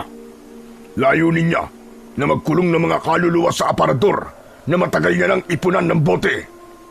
Sa oras na hindi mo ko mapatay, pagsapit ng pagbilog ng buwan, ikaw ang makukulong sa bote na dala mo. Hindi mo ba tatanungin kung bakit? Bakit? Isang karagdagang kapangyarihan para sa kanya ang magkulong ng mga nilalang na may masasamang ugali. Wala kang kaalam-alam na ginagamit ka niya para hulihin ako. At kapag hindi kita pinatay, ako naman ang makukulong sa sisidlan. At hindi ko yun hahayaan. Nasa ilalim ka na kanyang kapangyarihan. Ni hindi mo alam na nagkaroon ka ng parusa dahil sa pagiging malupit mo sa mga hayop. Kaya ngayon pa lang, tigilan mo na ang pakikipaglaban sa akin. At sa halip, umisip ka ng paraan kung paano mo ito matatakasan. Tuluyang gumuho ang pag-asa ni Robin nang maintindihan niya kung ano ang ibig sabihin ng aswang. Niloko siya ni Lolo Inok at nahulog sa patibong nito. Hindi pa ito tamang oras para magpatayan tayo. Binibigyan kita ng pagkakataon na mag-isip. Isipin mo muna ang sarili mo. Dahil pagkatapos mong mahawakan ng bote, mutya at sungay ng kalabaw mula kay Asur, kailangan mong uminom ng dugo ng tao sa loob ng 2 araw. Dahil kung hindi, matutulad ka sa akin. Magiging aswang ka habang buhay at tutugisin ng matagdag yun para ikulong din. Tuluyan nang umalis ang mga aswang na hagibis sa kanyang harapan. Naguguluhan siya at natitigilan. Akala niya maililigtas ang sarili sa hawak niyang mutya. Hindi dapat ako nagtiwala sa kanya. Hindi ko dapat tinanggap ang mutya na sungay ng kalabaw. Hindi. Hindi maaari ito. Pero teka, baka naman niloloko lang niya ako. Kailangan kong malaman kung ano talaga ang totoo. Pagkalipas ng sandaling katahimikan, nagkamalay na rin ang kaibigan niyang si Dondon. Habang ang halimaw na tumulong sa kanya kanina ay mabilis din na nawala. Paano nangyari to? Niloko ko ng matandang yun. Magtutuos kami. Lalabanan ko siya. Robin, tol! Anong nangyari? Bakit ka nagkakaganyan? Oh, nasaan ang mga aswang? Umalis na sila, tol. Ang mabuti pa, mauna na kayong umuwi sa bahay. May pupuntahan lang ako. Oh, saan ka ba papupunta? Kailangan muna natin na umalis sa lugar na to, tol. Baka bumalik pa ang mga nilalang na yun, Tara na! Kanina ka pang hinihintay ni Mang Lito. Isa pa, marami na sugatan sa mga tanod. Mas kailangan nila ang tulong natin para magamot sila kaagad. Kaya halika na, tol. Umuwi na tayo. Wala nang nagawa si Robin kundi ang sumama sa kaibigan. Inalalayan nilang maglakad ang mga sugatan na tanod. Pagkalipas ng ilang minutong paglalakad, narating nila ang baryo. Inihatid na muna nila sa paggamutan ang mga tanod. Nagpaiwan naman si Dondon dahil nasugatan din ito sa pakikipaglaban sa mga aswang. Pagkatapos ay nagpasya na ang binata para umuwi. Pagdating ni Robin sa kanilang bahay, dumiretso siya sa kwarto ng kanyang ama para tingnan ang kalagayan nito. Nadatnan niyang balot ng kumot ang katawan nito na parabang nilalamig. Tay, nandito na po ako. Pasensya na po kayo kung ginabi po ako ng uwi. Nag-aalala lang ako sa iyo, anak. Bakit ba ang tagal mong umuwi? Pati si Dondon, hindi na rin nakabalik. Tay, ang totoo niyan, sinalakay po kami ng mga aswang kanina. Marami po nasugatan, pati po si Dondon. Tsaka si Asur po, tay. Wala na rin po siya. Pinatay po siya ng aswang na hagibis. Ibinuwis po niya ang buhay niya para sa akin. Tay, patawarin niyo po ako kung hindi ako naging mabuting anak sa inyo. Pagkatapos po ng mga nangyari sa akin, tay, kanina, bigla ko po kayo naalala. Nagsisisi po ako na naging pasaway po ako sa inyo. Anak, hindi ka pa naman gumagawa ng kasalanan sa akin. Matagal na kitang pinatawad. Patawarin mo rin ako, anak. At kung humihingi ka ng tawad sa akin dahil namatay ang alaga mong kalabaw, huwag mo nang isipin yun. Ang mahalaga ay ligtas ka at walang nangyaring masama sa iyo. Sige, tay. Magpapahinga na lang po muna ako. Bukas na lang po tayo mag-usap. Wala nang narinig na salita si Robin mula kay Mang Lito. Sa halip ay mas binalot nito ng kumot ang katawan. Tinalikuran niya ang kanyang ama at pumasok sa loob ng kanyang silid. Pagkapasok ni Robin sa loob ng kanyang kwarto, mabilis siyang nagpalit ng damit.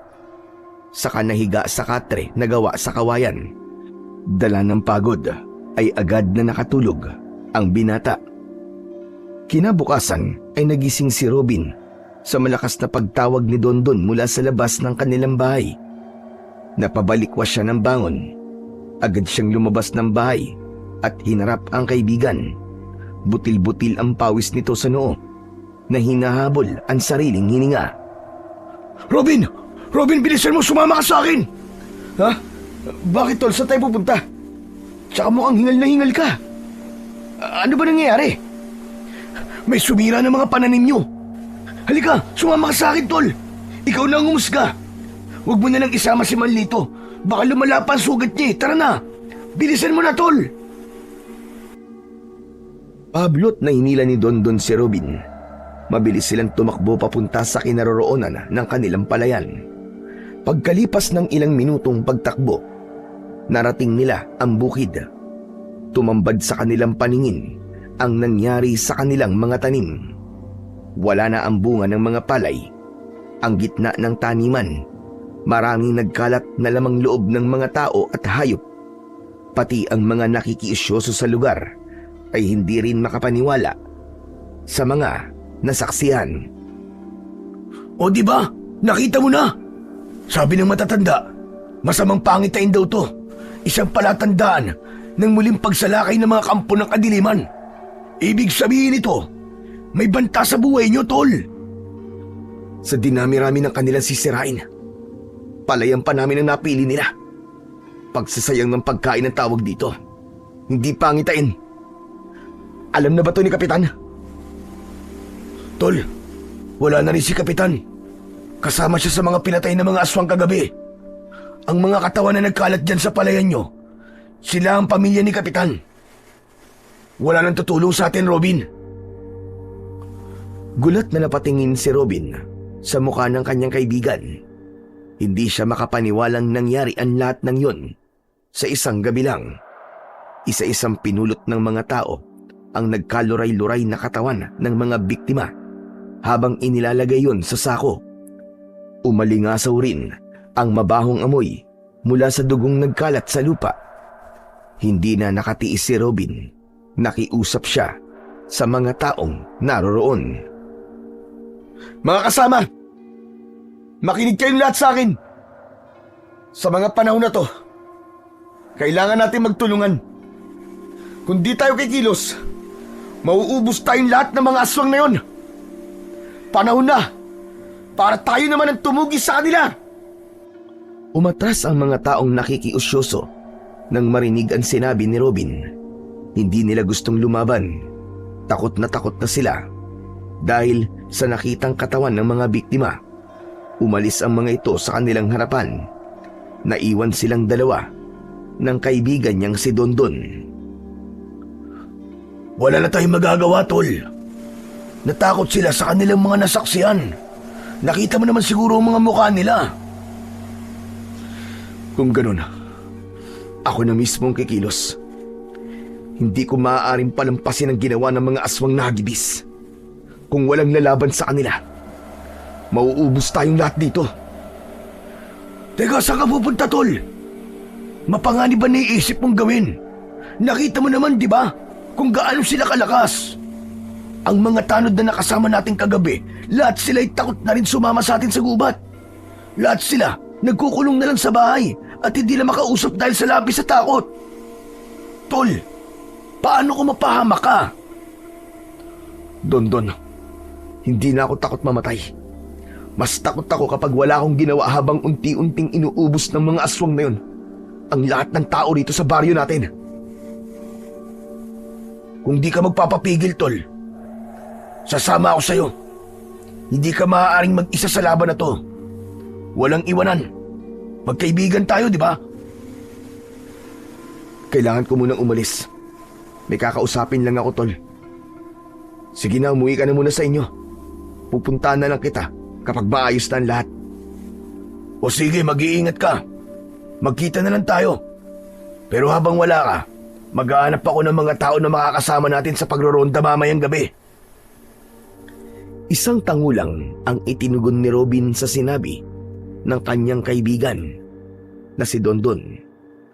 Pagkatapos ay iniwan niya ito sa palayan at naglakad papunta sa bahay ni Lolo Inok. Mabilis niyang tinaak ang daan papunta sa gitna ng kakahuyan. Pagkalipas ng ilang minutong paglalakad ay natanaw na niya ang bahay ni Lolo Inok. Nakita niya ang matanda na abala sa pagdidikdik ng luya. Nilapitan niya ito. Lolo Inok, kailangan po natin mag-usap. Tungkol ba saan? Tsaka, kumusta nangyari sa'yo kagabi? Nagawa mo ba ang ritual? Biglang natigilan si Robin sa tanong ni Lolo Inok. Hindi dapat malaman ng matanda na meron siyang natuklasan kagabi. Huhulihin niya ito sa paraan na naiisip niya. Opo. Nasa bulsa ko na po, mutya. Marami po akong nakalaban na aswang kagabi. Lahat po sila napatay ko.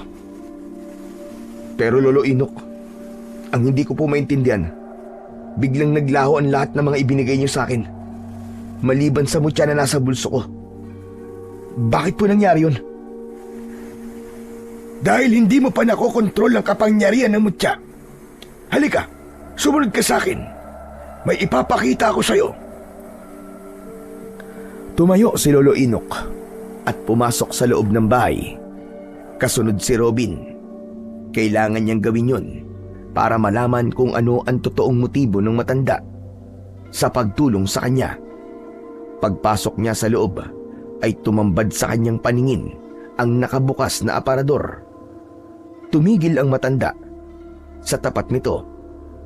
Halika, lumapit ka iyo para mas maintindihan mo kung bakit ko to ginagawa. Lumapit si Robin sa matanda at itinuro nito ang kulay pulang bote. Nakita ng binata na mas matingkad na ang kulay ng mga yon. Ang nilalang na nakakulong sa kulay pulang boteng ito ay aswang na pumapatay ng bata at matanda. Nararapat siya sa loob ng boteng yan.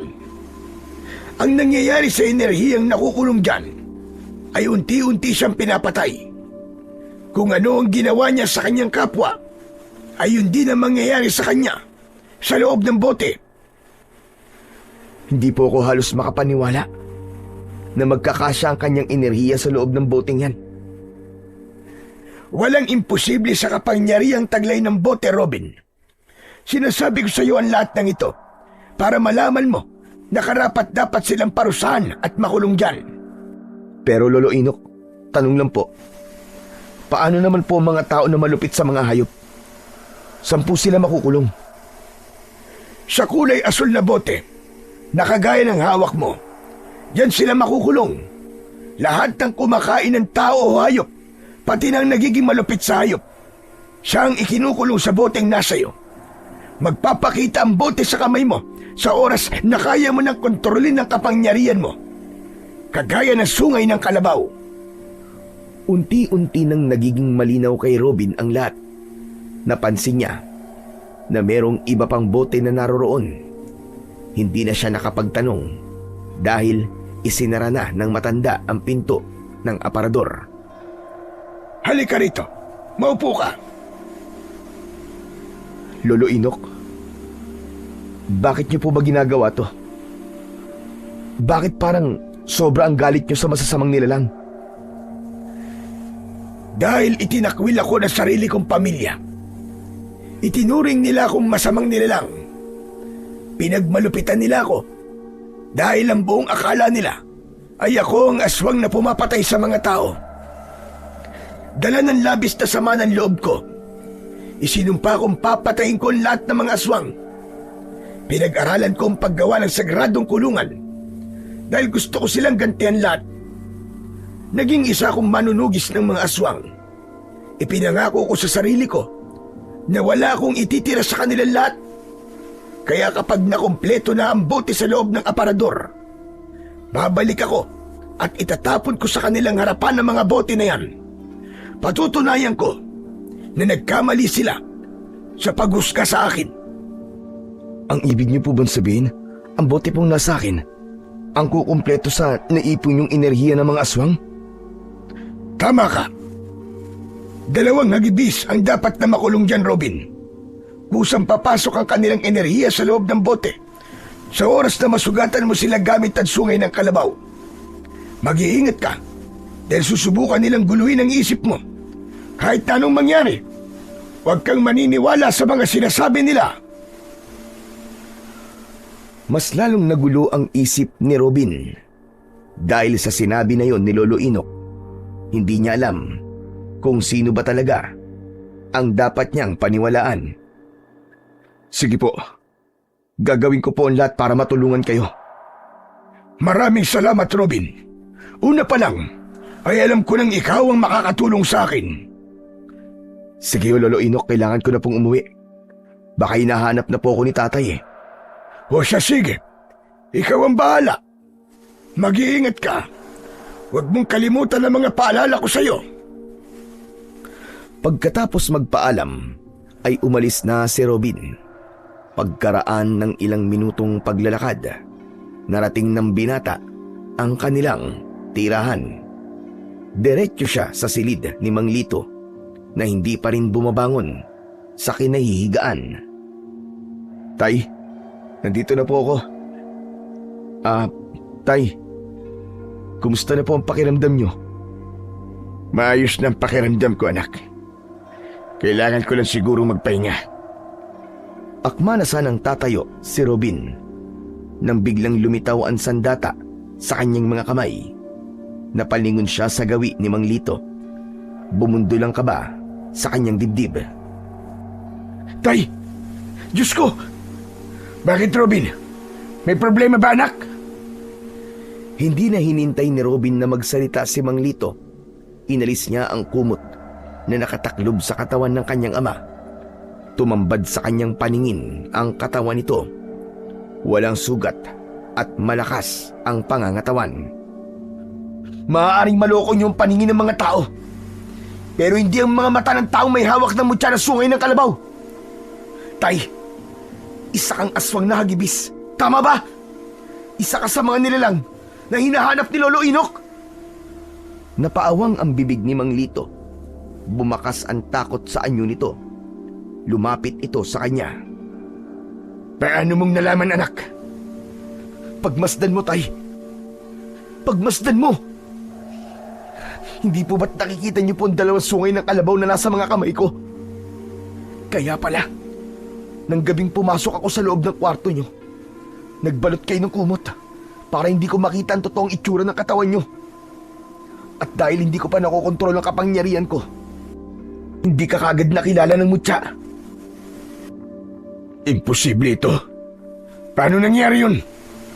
Paano napunta sa mga kamay mo ang kinatatakutan naming sandata? Ibinigay po sa akin to ni Lolo Inok, tay. Para tugisin at patayin po mga kagaya nyo.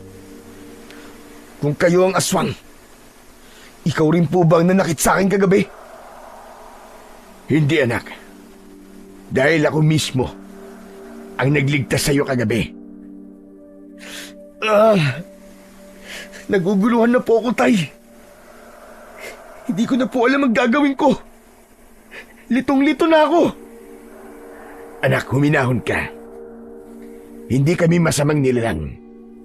Pinagdaanan na rin namin ang mga nangyari sa iyo.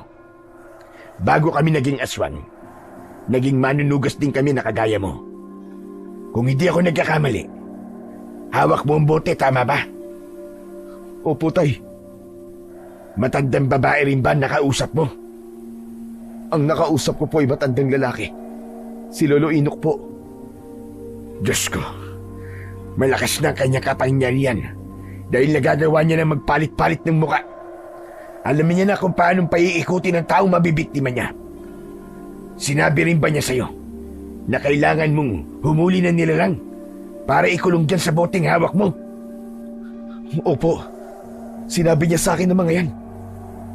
Kung ganun, nahulog lamang po pala ako sa patibong ng matandang yun. Oo anak, tama ka. Ginamit ka niya para mahuli ako. Siya ang hari ng kadiliman sa mundo ng mga engkanto. Siya si Aswang, ang hari ng lahat ng mga aswang. Pero bakit po kayo pumapatay ng tao, Tay? Anak, kahit kailan, hindi ako tumikim ng dugo o karne ng tao. Lahat kami ay nakokontrol ang sarili dahil biktima lang din kami. Naniwala ako sa magagandang kwento ng matandang yun. At ngayon, ikaw ang ginamit niya para mahuli ako. Ang nanay mo, hindi siya totoong namatay sa sakit. Pinatay siya ng hari ng kadiliman. Siya ang ginamit na alay para sa kapangyarihan ng mga bote. Dahil lang yung ina ay may dugong salamangkera o mataas na uri ng kapangyarihang puti. Patawarin mo ko anak, kung ngayon ko lang ito pinagtapat sa'yo. Tay, bakit? Bakit niyo po ito tinago sa akin? Sa kalagayan kong ito, maniniwala ka ba? Wala akong lakas ng loob para sabihin sa'yo ang buong katotohanan. Tay, paano na po? Ano na po ang gagawin ko ngayon? Alam ko kung paano matatalo ang hari ng kadiliman. Kailangan ng pinagsamang dugo ng dalawang hagibis, dugo ng kalabaw, at ng may tangan sa mutya. Tay, nasa loob na po ng bote ang pinaghalong dugo namin ni Asur. Dugo na lang po ng dalawang hagibis ang kulang. Pero paano ko po gagawin yun? Saan natin hahanapin ang isa pang hagibis? Kailangan natin ng matinding pagpaplano anak. Buhay na natin na nakataya rito. Ang kailangan muna ay palitawin ang bote. Nangyayari yun kapag nagkikiskisa ng dalawang sungay na hawak mo. Sige anak, subukan mo. Sinunod ni Robin ang utos ni Mang Lito. Pinagkiskisa niya ang dalawang sungay ng kalabaw. Mula sa kanyang harapan, lumitaw ang kulay asul na bote. Nakalutang yun sa hangin. Napatingin siya sa gawi ng kanyang ama na si Mang Lito. Pero tay, sa oras na kunang kita ng dugo gamit ang sungay, baka naman pumamatay ka. Hindi ako mamamatay anak, maniwala ka. Dahil susundin mo ang iuutos ko sa'yo. Una, hawakan mo ang kamay ko. Susugatan mo ko sa braso gamit ang sungay ng kalabaw. Kapag nagawa mo yun, wag na wag mo kong bibitiwan kahit anong mangyari hanggat hindi naghihilom ang sugat ko. Pero tay, sigurado po ba kayo? Kailangan subukan para makaligtas tayo anak. Pero kung mangyari man yun, gawin mo ang lahat para mapatay ang matandang yun. Ipangako mo sa akin. Nanginginig ang kamay na hinawakan ni Robin ang nakalutang na bote.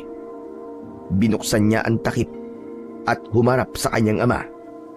Ipinatong niya ang bote sa lamesa habang hawak niya ang braso ni Mang Lito. Bakas sa muka ng kanyang ama na napapaso ito sa kamay niya, kaya binilisan niya ang paghiwa sa braso nito.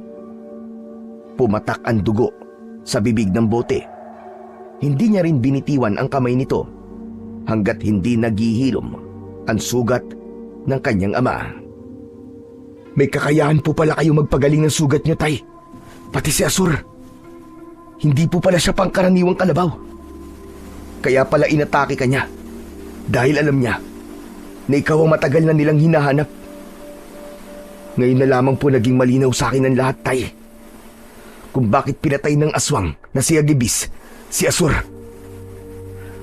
Pinag-aaway niya tayo anak para matupad ang matagal niya ng pinapangarap, ang makabalik sa mundo nila at maghasik ng lagim. Hayop siyang, lintik siya. Demonyo siya. Muntik na ako maniwala sa matandang yun. Humanda talaga siya dahil pagbabayarin ko siya sa lahat ng ginawa niya. Lalo na sa pagpatay niya kay nanay. Hindi siya madaling talunin anak, kaya mag-iingat ka pa rin. Sa ngayon, isa na lang ang kulang. Kailangan natin gumawa ng plano para mahulog naman sa bitag natin ang matandang yon. Agad na nagsagawa ng pagpaplano ang mag-ama, pati na kung paano nila mahahanap ang isa pang hagibis. Pagsapit ng gabi, naunang nagpunta si Robin sa gubat, kasama naman ang kaibigan niyang si Dondon. Kasama nila ang mga kalalakihan na voluntaryong sumama sa kanila sa gagawing pagroronda, habang si Mang Lito ay nasa paligid lamang nila. Maya-maya pa ay biglang dumating ang pinuno ng mga aswang. Kapag sineswerte ka nga naman, ang palay na mismo ang lumalapit sa manok. Sa isang iglap, lumitaw sa kamay ni Robin ang 2 sungay ng kalabaw. Uminit din ang mutya na nasa bulsa niya. Palatandaan na ang hinahanap niyang isang hagibis ay wala ng iba kundi ang nilalang na nasa harapan niya.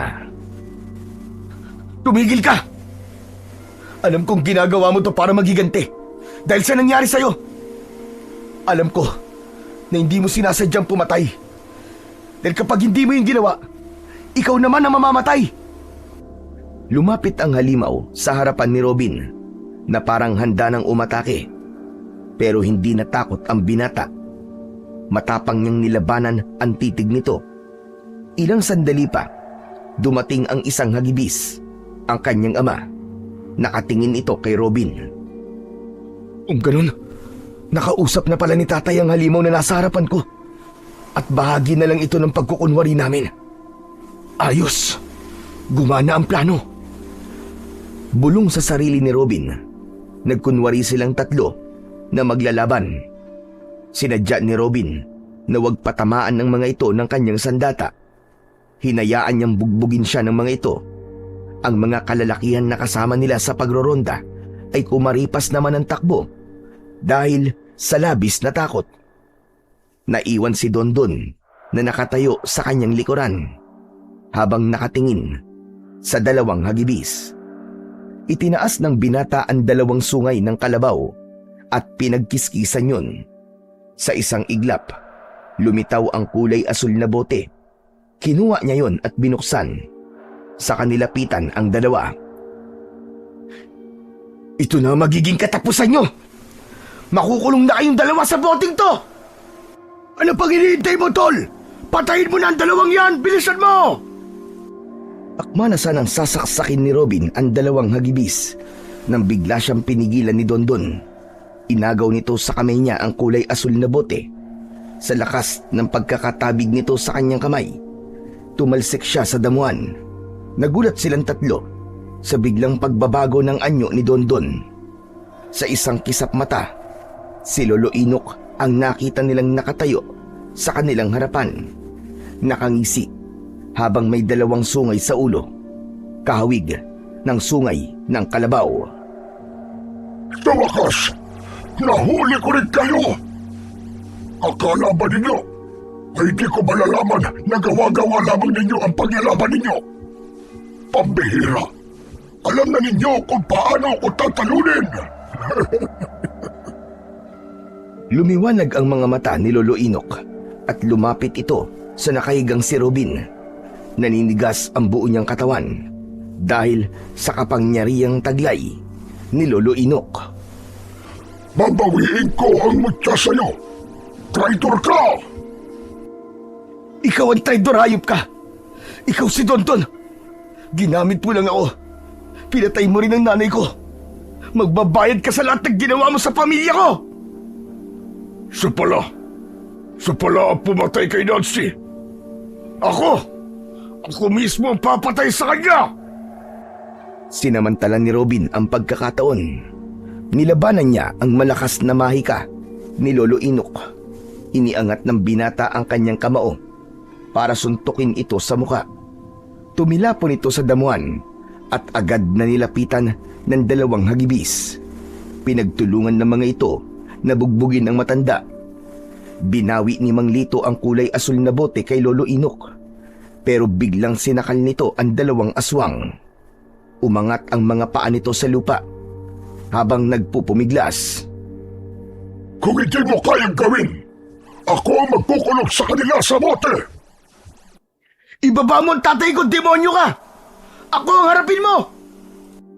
Ngunit hindi pinakinggan ng aswang na si Lolo Inok si Robin. Sa halip, malakas nitong ibinalibag ang dalawa sa lupa. Namilipit ang mga ito nang dahil sa labis na sakit. Pero si Mang Lito, ibinato nito sa kanya ang bote at nasambot niya yon. Anak! Gawin mo na! Mag-iingat ka! Ginawa ni Robin kung ano ang plano nila. Mabilis siyang nagpasirko-sirko papunta sa kinaroroonan ng isa pang hagibis na si Mang Peter. Mabilis niyang hiniwa ang braso nito habang hawak niya ang kamay nito. Pumatak ang dugo nito sa bote. Nagbago ang kulay ng liwanag habang ang mutya ng sungay ng kalabaw sa kanyang bulsa ay nagsimulang kumawala sa loob. Si Lolo Inok naman na nagbalak na pigilan si Robin ay agad na sinunggaban ni Mang Lito. Nagpambuno ang dalawang aswang at nasugatan ang kanyang ama. Sakto ng paghilom ng sugat ni Mang Peter, bumitaw si Robin at hinarap niya si Lolo Inok. Sige, patayin mo siya, Robin! Palayain mo mga katulad ko naging biktima niya! Patayin mo ang demonyo na yan! Sa isang iglap, nawala ang pagiging aswang ng dalawang hagibis dahil nakulong na ang dugo ng mga ito sa bote na hawak-hawak ni Robin. Hindi! Hindi maaari ito! Hindi kayo magtatagumpay sa mga binabalak nyo! Hindi nyo ko mapipigilan! Anong hindi? Huli na! Nagawa na namin tatlo na pagkaisaan ka. Kaya ikaw ang makukulong sa bote na to at ibabalik ka namin sa mundo nyo! Diablong buwang ka! Ang dami mong pinahirapan na inosenteng buhay! Mamatay ka na! Ubod lakas na sinaksak ni Robin ang dibdib ni Lolo Inok direkta sa puso nito at inilagay ang dugo sa bote.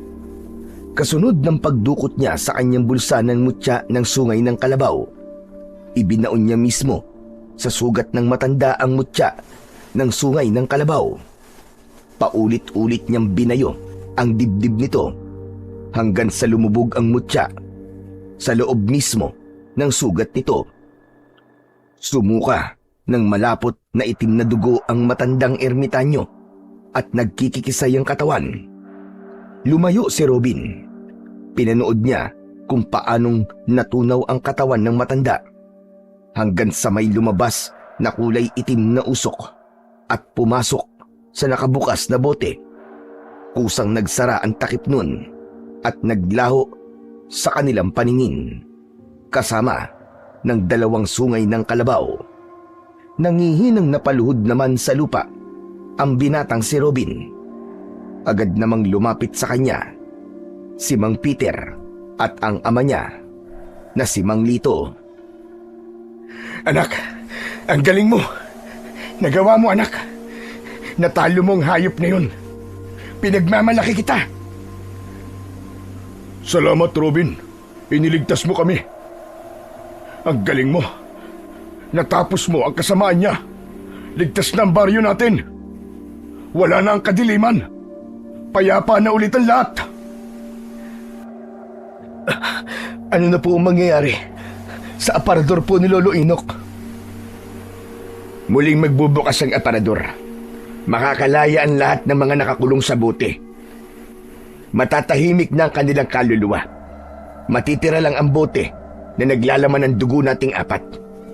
Ibabalik yun sa kanilang mundo. Ang aparador na nakikita mo ay isang lagusan papunta sa mundo ng mga engkanto. Kung kasama po ang dugo natin sa pagpasok po sa lagusan nila, ano na po ang mangyayari sa atin, Tay? Sabihin niyo nga po. Magkakaroon tayo, anak, ng kakayahang tumagal sa sikat ng araw. Bilang magsasaka, magagawa natin magtrabaho nang hindi napapagod. Kahit maghapon pa. Dahil ang dugo ngayon na dumadaloy sa ating mga ugat ay nabigyan ng kakayahang pang-immortal. Ako naman, hindi na ako aswang. Magagawa ko na rin magtanim ng palay nang hindi napapaso sa sikat ng araw. Maraming salamat talaga. Akala ko'y hindi na mangyayari ang pagkakataong ito. Salamat sa iyo, Robin. Pero, Mang Peter, paano po mga napatay niyo? Ang mga alagad niyo po, ano na po mangyayari sa kanila? Mawawala na rin ang pagiging aswang nila, Robin. At ito tatandaan mo, Robin. Tulad ng ama mo, kahit kailan, ay hindi ako pumatay ng tao para gawing pagkain. Ang lahat ng mga nakita mo ay ilusyon na likha lamang ni Lolo Inok. May kakayahan siyang magpapalit-palit ng anyo. Kahit na anong muka ay kaya talagang gayahin. Kaya hindi siya nakikilala ng mutya ng sungay ng kalabaw na hawak mo. Dahil sa kanya yun ang galing. Hindi ka ba nagtataka? Sa dinami-rami ng ibibigay niya sa'yo, ang sungay pa ng kalabaw ang napili niya. Ano ba ang kahulugan ng sungay sa mundo natin? Sige nga, baka nalalaman mo. Teka, kung di ako nagkakamali, sungay, hari ng dilim. Hari ng dilim o kampo ng kadiliman. Tama ka. Matalino ka talaga. Sa una pa lang ay nagpayag na siya ng kasamaan dahil ang sungay ang sumisimbolo sa kanyang pagkatao at pinanggalingan. Kaya pala, nagduda na ako kay Dondon noon. Dahil magmula nang makilala mo siya, nagbago na talaga ang pag-uugali mo. Madalas kang uminom ng alak. Palagi kang tamad kumilos. Pambihira. Matagal niya na pala kaming natuntun at nagpapanggap sa harap namin para magawa ang lahat ng binabalak niya. Pagkatapos nilang mag-usap, ay magkasama silang umalis sa lugar na yon. Ang dating magkaribal sa puso ng kanyang ina ay magkasama at magkaramay laban sa hari ng kadiliman. Pagkalipas ng 3 araw, magmula ng labanan na yon, bumalik sa dati ang katahimikan ng baryo. Nakakalabas na ang mga bata kahit umabot pa ng gabi at nakakapaglaro ng maayos sa labas. Ang mga tao naman ay nagagawa na ang kanilang mga gawain nang walang halong takot. Nawala ang pamiminsala ng mga aswang at bumalik ang sigla sa palayan. Ipinagpatuloy ng mag-ama ang pagtatanim nila ng palay at iba pang mga gulay. Isang patunay na gaano man kabigat ang pagsubok na kakaharapin, may bukas pang naghihintay para sa atin. Sa kwento na ito ni Robin, pinatunayan na hindi lahat ng nakikita ay totoo. Hindi lahat ng masasama ay masama. May karapatan silang mabuhay at bigyan ng pagkakataon para magbago. Si Lolo Inok, ginawa man niya ang lahat para masakop ang mundo ng mga tao para sa paghihiganti sa kanyang pamilya. Nanaig pa rin ang puwersa ng kabutihan. Napatunayan ng binata na ang mabisang panlaban talaga sa lahat ng uri ng kasamaan ay ang pagkakaisa, pagmamahal at higit sa lahat ang pananampalataya sa Panginoon laban sa lahat ng pagsubok na haharapin. Magandang araw po.